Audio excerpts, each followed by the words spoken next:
are two of South Dakota's most recognizable landscapes, Mount Rushmore National Memorial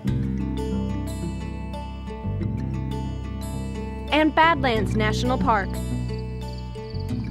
Today, the two parks have a connection that goes beyond their national parks designation. The Park Superintendents are brothers. Gerard Baker at Mount Rushmore and Paige Baker at the Badlands.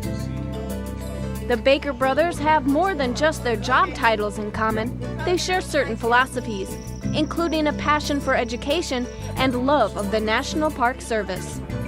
I want people to leave here with more questions than answers. I enjoy talking to people that are just finding out how their day is. And when people come to parks, they don't want to come to have a bad day. They're coming here to experience this place.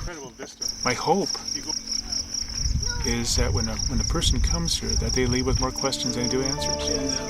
The story of how the Baker brothers came to hold these superintendent positions begins on the Fort Berthold Indian Reservation in North Dakota.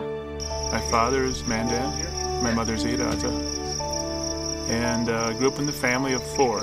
Having grown up on Fort Berthold, we had a lot of influence, obviously, from family and parents. And my father spoke fluent Mandan, my mother spoke fluent Hidatsa. Historically and traditionally, our people, the Mandan Hidatsa, have lived along the river forever, since time immemorial, as they say. And the reason I bring that up is because we were the hub of the trading network, which means that we had to have the social interaction with other tribes, first of all, then with the Hudson Bay Company, then with the American Fur Company. And what I'm getting to is that we've always been good hosts. We've always been very sincere people also. Both Gerard and Paige sought out higher education, Gerard feeling an affinity for the Park Service right away. It was a long journey. I started my permanent career as far as getting out of college and actually my first permanent job at Knife from Indian Villages in the 1970s. Actually, my comp date officially is 1977. But I graduated from 79 and I started that summer at Knife from Indian Villages, which was our ancestral home. Paige went on to complete both a master's and a PhD. My undergraduate degree is in social work at University of Mary, and also did some teaching, student teaching. And Penn State, it's in education administration, both a master's and PhD. Was also accepted at Harvard, but for a number of reasons couldn't afford to go to Harvard. So finished at Penn State. I went to Penn State and finished there. Meanwhile, Gerard was working his way up the national park system, landing his first superintendent position at Little Bighorn Battlefield. That was a very contentious place because it was one of the first times that I really started understanding the need to bring in all the stories in our parks. And in that point, before I got there, it was actually called Custer Battlefield. And with the enabling legislation that Congress put forth in that particular park, that allowed us to pretty much only talk about George Custer and the 7th Cav and how they got defeated there. But we hardly mentioned the Indian people. And so when I got there, I started researching that and I started inviting the tribes, the winners of that battle, if you will. I started bringing them in. And we started bringing in qualified American Indians to talk about that side of the battle. And so I left Little Bighorn after 4 years, or a little over 4 years, I guess. We made a lot of differences there. And the reason I know I made a difference is that when I left, I had 7 confirmed death threats on my life and my family's life from these people. In spite of the challenges he watched his brother face, Paige Baker became more interested in the national park system and worked as a superintendent at Casa Grande Ruins in Arizona, and then went on to the Badlands. You know, I thought it was absolutely fantastic. And again, you know, since we're brothers, we've been talking about, you know, and following each other, I think, all of our careers. You know, him in the academic field, and myself as a ranger in the National Park Service. And so, you know, I kind of had, I shouldn't say kind, I did have hopes, you know, that eventually he would leave the dark side and come over to the good light, to the Park Service.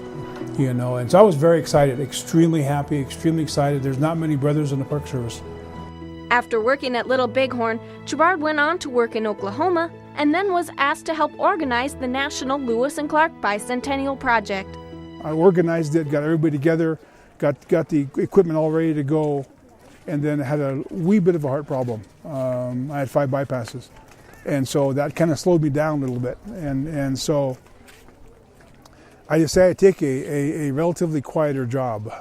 Gerard was offered a job as a congressional liaison, but soon another job offer came in that could thrust Gerard back into yet another controversial position.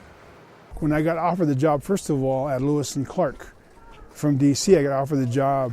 It took me less than 2 seconds to say, yes, I want that. It took me 4 days to take this job here. And the reason is because I am the first American Indian to be in charge of Mount Rushmore.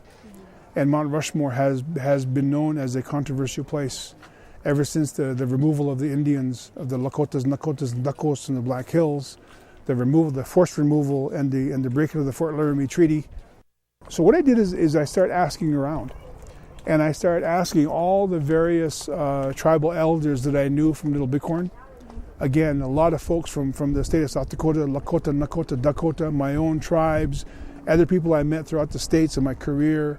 And I would ask them, what do you think? What should I do? Should I be the first American Indian to be in charge of Mount Rushmore? Because that's an issue. Good or bad, it's an issue. And what I expected to get was, by all means, don't do it. You'll be a traitor, you'll be an apple, all that kind of business. But I got the opposite. And it was it was a very big confidence builder, because what I started getting from the elders especially is, by all means, go to Mount Rushmore. By all means, be the boss there. What a better way to start the healing process that we need to have in this country between our two cultures. Gerard took the job at Mount Rushmore National Memorial and soon found his brother working nearby at Badlands National Park. I wish for all my life was to see this guy in uniform with the flat hat on. And when I saw that, it was really good to see. Really good to see.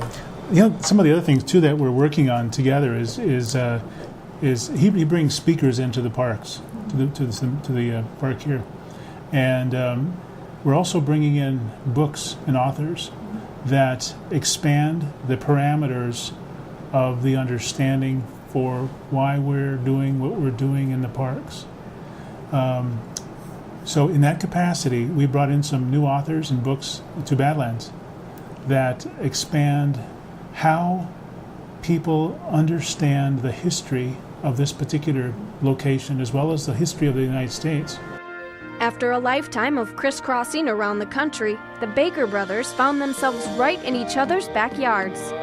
He is my best friend. He's my brother. He's been in the Park Service for over 30 years. I've been in for 6 years. And he has a myriad of experience in one organization. And that's okay. I'm saying I'm joking, but we have a lot of, we discuss many things almost daily about the park and about different issues.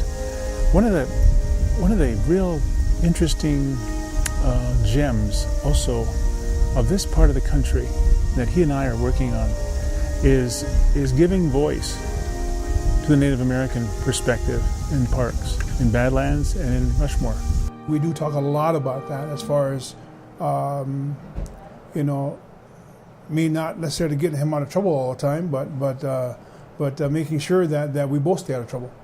And even with that, I think the way we make changes, I believe, in a way, is to challenge not necessarily laws or policies, but challenge how we do business in the long run. So one thing that I've learned from Paige, and it's been a hard learning for me, because I consider myself an old timer in the Park Service with the old beliefs.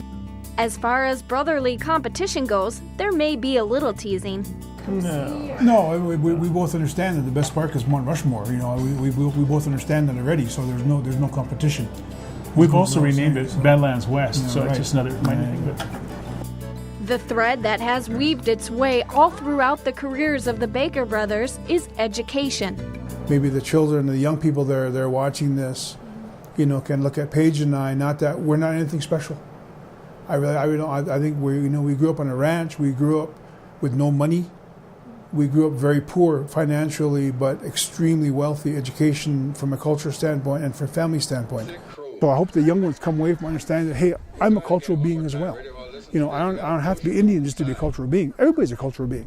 And so I'm hoping that it also opens the eyes up and ears up of our families, of the adults, so that when in the evenings, we can sit with our kids and talk about our cultures at a supper table rather than watching TV or computers and this type of things.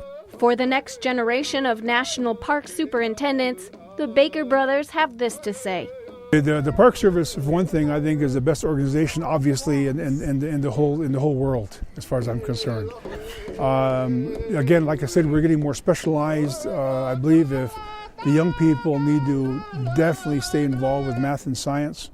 We also have other areas to get involved with: law enforcement, protection, biologies, and on and on and on. And I think the school is the key, obviously, but also, if you're a buy-in national park, one of the ways you can start getting involved is be a volunteer. You need to have interest in the public. It's how do we take this information and present it to many people, many different cultures, not just one culture. So it's someone who's interested in dealing with multicultural population, because that's where we're going into, whether we like it or not.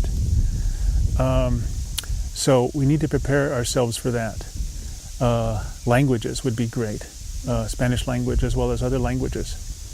Of course, biology. Education is critical, and that is getting a good basic education on communicating with the public, with all generations.